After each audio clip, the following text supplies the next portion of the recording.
शुरू अल्लाह के नाम से जो नहायत मेहरबान रहम करने वाला। अस्सलाम वालेकुम नाज़रीन, आप देख रहे हैं हारून वीलॉग्स और मेरा नाम है मोहम्मद हारून।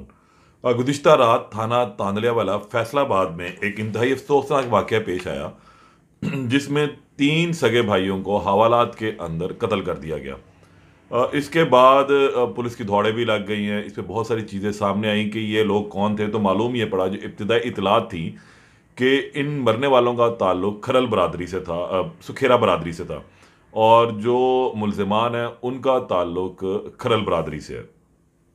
इस सारे वाक़ये में, क्योंकि जब भी किसी के ऐसे अंधोनाक वाक़या पेश आता है तो उसके पीछे बहुत सारी चीज़ें चल रही होती हैं।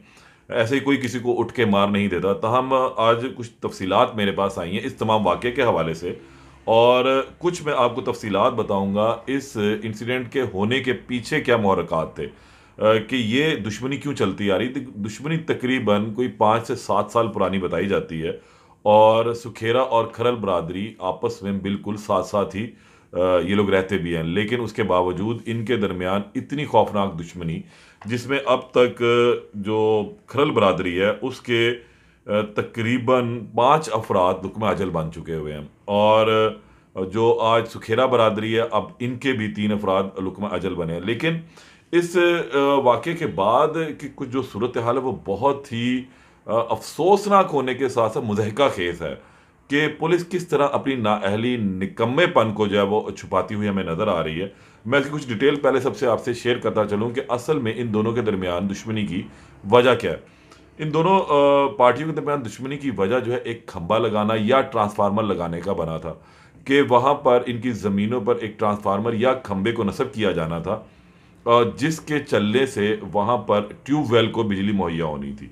लेकिन इसी तनाज़े को लेकर इन दोनों में दुश्मनी चल पड़ी, तुह तराक हुई। फिर उसके बाद मामला आगे बढ़ते चले गए और नौबत कत्ल तक जा पहुँचती है। मोहम्मद यूसुफ नामी जो मुद्दई मुकदमा है, ये खरल बरादरी का मुद्दई मुकदमा था। और इसमें जो है हमने देखा कि पहले हक नवाज, मकसूद और एक और भी 3 अफराद जो हैं इसमें लुक़मा अजल बने थे। ये 3 अफराद जो थे इनका ताल्लुक था खरल बरादरी के साथ, और अब ये तमाम दुश्मनी जो है फिर वो आगे चलना शुरू हुई। अच्छा, ये कोई बहुत ज़्यादा पुराना वाक़या नहीं, गुज़िश्ता साल अक्टूबर का ही वाक़या, और उसमें इनके 3 अफराद हक नवाज, मकसूद और एक भट्टी फैमिली से जिसका ताल्लुक था वो अफराद मारे गए थे। ये तीनों को उस वक़्त मारा गया जब ये लोग पेशी से वापस आ रहे थे, और इसका मुद्दई मुकदमा जो था वो मोहम्मद यूसुफ था।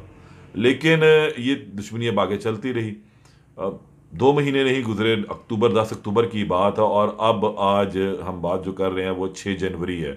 तो ऑलमोस्ट 2 महीने ही, तकरीबन 3 महीने इसके ऊपर बनते हैं इस सारे मामले में, और 3 महीने के अंदर ही फिर 3 अफराद जो हैं वो लुक़मा अजल बन जाते हैं, और पुलिस सोती रहती है। पुलिस कबूतर की तरह आंखें बंद किए बैठी हुई थी। अब इन अफराद का जो वाक़या रूनुमा होता है उसकी एक सीसीटीवी फुटेज जो है वो मंजर आम पर आ गई है। इस सीसीटीवी फुटेज ने जो है बहुत सारे राज़ों को जो है वो खोल दिया है, पुलिस की नाअहली को साबित कर दी है, कि पुलिस ने जो सच और झूठ बीच में बनाए थे वो तमाम के तमाम अब इस सीसीटीवी ने उनका भांडा फोड़ा है। इन अफराद के जो मुकदमा है उसकी एफआईआर इंचार्ज इन्वेस्टिगेशन की मुद्दत में दर्ज की गई है, और उसमें कहा गया कि 5 से 6 का अफराद जो है वो थाने की अकबी दीवार फैलाकर रात के पिछले पहर थाने के अंदर दाखिल होते हैं, और संतरी उनको रोकता है तो वो फायरिंग करते हैं, और फिर हवालात में जाकर बिलाल, उस्मान और नासिर और आसिफ को फायरिंग का निशाना बनाते हैं। अब इसमें एक और अहम बात ये सामने आई है कि एक जो चौथा शख्स जिसे कज़न कहा जा रहा था, आसिफ, वो भी इनका सगा भाई निकला है। यानी कि 3 भाई जो है वो मौत की आगोश में चले गए, और चौथा भाई आसिफ जो है, जो एक बारिश इंसान है, उसके टांग के ऊपर गोली लगी है, वो भी ज़ख्मी हुआ है। तो यहाँ पर पुलिस जो है इस हवाले से अपनी ही गिरफ्तार करके लाने वाले जो अफराद उन पे ही लाइल्मी का इजहार कर रही है। फिर जो सीसीटीवी फुटेज है उसने जो भांडा फोड़ा कि ये 5 से 6 अफराद का कहती है, और लेकिन उस सीसीटीवी फुटेज में 8 अफराद को असलहा लेकर जाते हुए देखा जा सकता है। इल्ज़ाम ये भी पुलिस के ऊपर लगाया जा रहा है, जो ज़राए हैं, कि इन अफराद को, जो ये बिलाल, उस्मान और नासिर थे और आसिफ, इनको तकरीबन 2 से ढाई माह कबल पुलिस ने अपनी गिरफ्त में लिया था, और इन्हें गैर कानूनी हिरासत में रखा हुआ था, और 3 रोज़ पहले ही इनकी गिरफ्तारी डाल दी गई थी। अच्छा, 3 रोज़ पहले जब गिरफ्तारी डाली जाती है तो इनका खिलाफ जो मुकदमा दर्ज था दहशत गर्दी की दफ़ात के तहत, इसके अलावा कत्ल की दफ़ात के तहत, तो वो था थाना सिटी तांदलियावाला में। लेकिन पुलिस को अंदाज़ा था कि थोड़े से मामलात ख़राब हैं और ये लड़ाई झगड़ा ज़रा ज़्यादा बढ़ा हुआ है, दोनों पार्टियां बड़ी खौफनाक हैं, खून ख्वार हुई हुई हैं, एक दूसरे के जान के दर पे हुई हुई हैं। तो हम इन अफराद को जो है यहाँ पर नहीं रखते, बल्कि थाना सदर इनको मुंतकिल कर दिया गया। लेकिन देखें, थाना सदर जब इनको मुंतकिल किया तो किसी भी किस्म की कोई सिक्योरिटी के इंतजाम भरपूर तरीके से नहीं किए गए।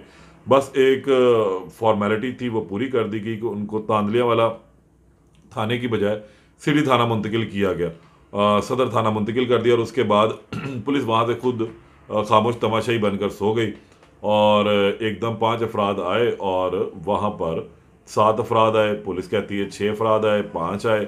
अभी तक इसी कन्फ्यूजन के अंदर मौजूद है। लेकिन इसके साथ जो सीसीटीवी फुटेज आती है वो बताती है कि 8 अफराद बिमा असलहा जो है वो थाने में दाखिल होते हैं और आराम से अपने चुन के दुश्मनों को मारते हैं और फिर वहाँ से फरार भी हो जाते हैं। और उसके बाद अब पुलिस के आला अफसरान मौके पर पहुंचते हैं।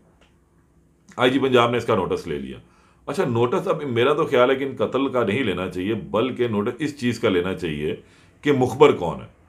पुलिस अपनी सफ़ों में उस काली भेड़ को तलाश करे जिसने ये बताया कि ये अफराद यहाँ पर इस वक्त मौजूद हैं और इस थाने की ये सूरत हाल है। और फिर उस शख्स को भी देखा जाए कि जिसने ये मशवरा दिया कि जनाब फलाने थाने की बजाय इस थाने में इन्हें मुंतकिल किया जाए और वहाँ पर नफरी का भी इजाफा ना किया जाए। तो बहुत सारे सवालात जो हैं अब जन्म लेना शुरू हुए हैं।